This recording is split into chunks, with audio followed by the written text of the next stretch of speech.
Dice la palabra de Dios en el Evangelio según Mateo capítulo 6 versículo 9.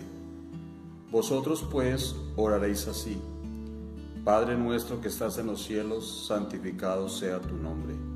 Venga tu reino, hágase tu voluntad como en el cielo, así también en la tierra.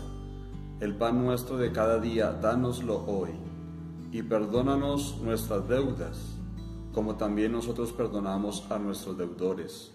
Y no nos metas en tentación, mas líbranos del mal, porque tuyo es el reino y el poder y la gloria por todos los siglos. Amén.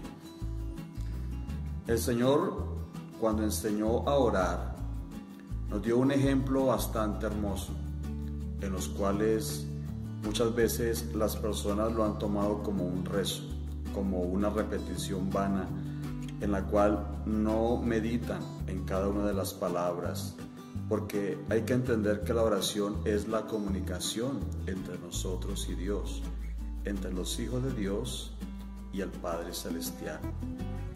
Pero hay algo importante que hay que resaltar, y es que dice claramente: hágase tu voluntad como en el cielo, así también en la tierra.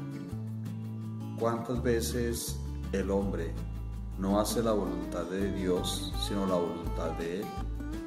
Aunque la persona repita y repita esta oración, que no es un rezo, sino es el claro ejemplo de cómo tenemos que dirigirnos a Dios, hablar con Él, entablar una relación de padre a hijo, y en la cual todos los días le clamamos a Él, le presentamos nuestra situación, le presentamos nuestros problemas, nuestras quejas, y le clamamos y le pedimos que Él haga conforme a su voluntad. Tenemos que tener en cuenta que es la voluntad de Dios la que se debe realizar en nosotros. No es la voluntad humana, no es la voluntad nuestra. ¿Cuántas personas repiten esta oración, pero nunca la ponen en práctica? Hágase tu voluntad. Pero muchas personas se levantan y hacen lo que quieren. Muchas personas se levantan y van y planean cosas y las ejecutan sin contar si es la voluntad de Dios o no.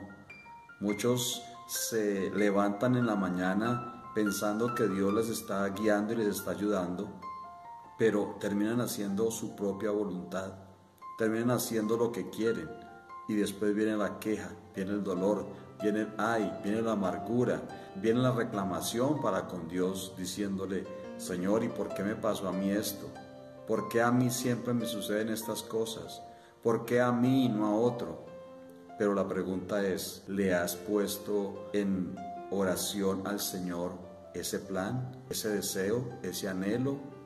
¿Has puesto en las manos de Dios ese sueño que tienes? Porque es la voluntad de Dios la que se debe realizar en nosotros. Y hacer la voluntad de Dios es algo que es maravilloso cuando aprendemos a depender del Señor. Por eso claramente dice el Salmo 40, versículo 8: me agrada, Dios mío, hacer tu voluntad, tu ley la llevo dentro de mí. ¿Será cierto que lo que dice el salmista de que me agrada hacer la voluntad de Dios? ¿Será cierto eso, que nos agrada hacer lo que Dios quiere? ¿Y qué es hacer la voluntad de Dios? La voluntad de Dios está aquí, en su palabra bendita, su palabra que es santa. Aquí podemos encontrar qué es lo que Dios quiere de nosotros. Aquí podemos entender que los hijos del Señor hemos pensado en Él, hemos creído en Él y le obedecemos a Él y le esperamos en su voluntad y no en la nuestra. El hacer la voluntad es algo precioso. Por eso dice el Salmo 143, versículo 10: enséñame a hacer tu voluntad, porque tú eres mi Dios. Qué bonito eso. Hacer la voluntad de Dios es lo más agradable. Aunque hay situaciones duras, de amargura, de tristeza, de dolor, de miedos y a veces hasta de temores, es importante que aprendamos a esperar en Dios, en la voluntad de Dios. Y la voluntad de Dios es santa y perfecta. Dios es nuestro hacedor. Dios es el que hace con nosotros conforme a sus propósitos. Por eso, mi amigo, entiende, no es hacer lo que tú quieras y luego reclamarle a Dios porque las cosas te salieron mal. No, es primeramente dejar que Dios haga en nosotros conforme a su voluntad. Y es simplemente esperar, tener paciencia, decir al Señor cuáles son nuestros deseos, nuestros sueños y esperar en Él cuál será la decisión mejor, porque Dios siempre querrá lo mejor para nosotros.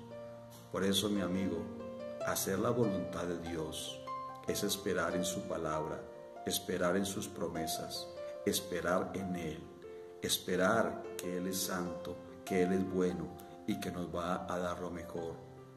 Esperemos en Dios, en su voluntad, que Dios guíe tu camino, que Dios haga su voluntad en tu vida, en tu familia, en tu hogar.